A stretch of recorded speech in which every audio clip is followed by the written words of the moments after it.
Hi all welcome back to my channel மைஸ் நெஸ்ட். இன்றைக்கி ஒரு டாட்லர் ரெசிபி தான் உங்களோட ஷேர் பண்ண போகிறேன். இந்த வ்ளாகில் என்னோட 1 இயர் பேபிக்கு டின்னர் நான் என்ன ப்ரிப்பேர் பண்ணேன்னு தான் இந்த வீடியோவில் இருக்க போகுது. ஒரு பேனில் கீ இல்லை ஆயில் கொஞ்சமாக சேர்த்துக்கோங்க.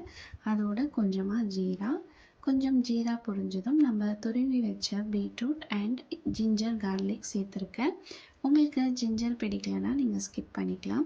இந்த ஃபுட் வந்து 6 months ப்ளஸ் பேபிலேருந்து 1 இயர் வரைக்கும் நம்ம கொடுக்கலாம். இப்போ இந்த துருவி வச்ச பீட்ரூட்டை கொஞ்சம் நல்லா ஸ்ப்ரெட் பண்ணி நம்ம வந்து சாட்டே பண்ணிக்கலாம். இந்த பீட்ரூட் வந்து நல்லா சாட்டே ஆனதும் ஒரு 5 minutes நீங்கள் விட்டுட்டு அதுக்கப்புறம் தேவையான அளவு தண்ணி, கொஞ்சமாக டர்மரிக், அதுக்கப்புறம் உப்பு நீங்கள் சேர்க்கலனாலும் பரவாயில்ல. 6 months பேபியானால் நம்ம வந்து உப்பை தவிர்த்துருக்கிறது நல்லது.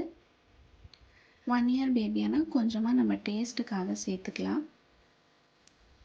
டர்மரிக் வந்து கண்டிப்பாக சேர்த்துக்கோங்க. அப்போ தான் அவங்களுக்கு வந்து கோல்டு, அப்புறமா நோய் எதிர்ப்பு சக்தி அவங்களுக்கு கிடைக்கும். பீட்ரூட் வந்து அதிகமாக அயர்ன் இருக்கிறதுனால அவங்களுக்கு அயர்ன் சக்தியும் கிடைக்கும்.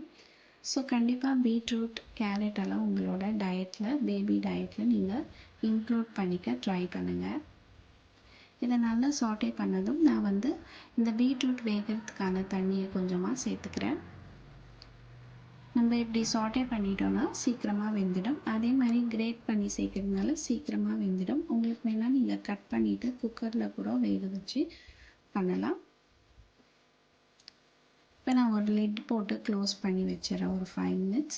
அப்புறம் பீட்ரூட் நல்லா வெந்ததும் நம்மக்கிட்ட ஏற்கனவே பாயில்டு ரைஸ் இருந்தது. ஸோ நான் அந்த பாயில்டு ரைஸையும் இந்த வாட்டரில் ஆட் பண்ணி நல்லா மிக்ஸ் பண்ணிக்கிறேன் பீட்ரூட்டோட. அதுக்கப்புறம் நல்லா ஒரு ஸ்மாஷரில் ஸ்மாஷ் பண்ணிவிட்டு என்னோடய பேபிக்கு நான் ஃபீட் பண்ணிவிடுவேன். 6 months பேபியானால் நீங்கள் நல்லா வந்து ஒரு பேஸ்ட் கன்சிஸ்டன்சியில் கிரைண்ட் பண்ணிப்போங்க. இல்லை பொறுமையாக நாங்கள் ஸ்மாஷர்லேயே ஸ்மாஷ் பண்ணிக்கலாம். நான் வந்து ஸ்மாஷர்லேயே பொறுமையாக நல்லா ஸ்மாஷ் பண்ணி கொடுத்துடுவேன். நைட் வந்து நல்லா ஸ்மாஷ் பண்ணி கொடுத்துடுவேன். ஏன்னா அவங்களுக்கு வந்து ஜீரண பிரச்சனை எதுவும் இருக்கக்கூடாது, அவங்களுக்கு நல்லா ஜீரணம் ஆகிடணுன்ட்டு கொஞ்சம் ஒன்றும் பாதியமாக கொடுப்பேன் ஆஃப்டர்நூன்ஸில். பட் நைட்டில் நான் எப்போவுமே நல்லா மசிச்சு கொடுத்துருவேன். ஸோ இப்படி நல்லா கலந்துட்டு நம்ம வந்துட்டு ஸ்மாஷர் வச்சு நல்லா ஸ்மாஷ் பண்ணிக்கலாம்.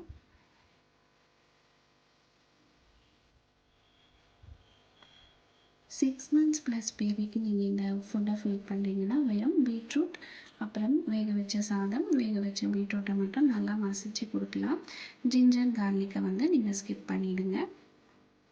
என்னோடய பேபிக்கு ஜிஞ்சர் கார்லிக்கோட ஃப்ளேவர் பிடிக்கும்ன்றதுனால நான் வந்து ஃபுட்டில் இன்க்ளூட் பண்ணியிருக்கேன். அதே மாதிரி ஜலதோஷம், கோல்டு எதுவும் பிடிக்காது, அதனால் நான் கண்டிப்பாக சேர்த்துக்குவேன். அவங்களும் எழுந்து வந்துட்டாங்க. இப்போ அவங்களுக்கு நான் ஃபீட் பண்ணிகிட்டு இருக்கேன்.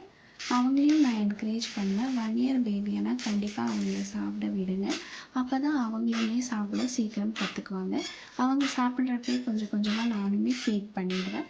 ஸோ நம்மளுக்கு வந்து வேலையும் சீக்கிரம் முடியும், அவங்களுமே சாப்பிட கற்றுக்குவாங்க.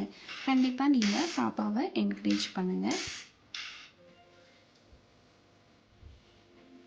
இப்படி டின்னர் சாப்பிட்டதும் நான் ஒரு 25 ml வாட்டர், வார்ம் வாட்டர் கொடுத்துருவேன். அதுக்கப்புறம் அவங்க கொஞ்சம் நேரம் விளையாடிட்டு அப்புறம் தூங்க வச்சுருவேன். இப்படி தான் எங்களோட ரொட்டீன் இருக்கும். பாய் சொல்கிறாங்க எங்கள் குட்டி பாப்பா. இந்த வீடியோ இங்கே முடியுது. நம்ம சேனலை சப்ஸ்கிரைப் பண்ணி சப்போர்ட் பண்ணுங்கள். இந்த ரெசிபி உங்களுக்கு பிடிச்சிருந்தா கண்டிப்பாக லைக் பண்ணுங்கள்.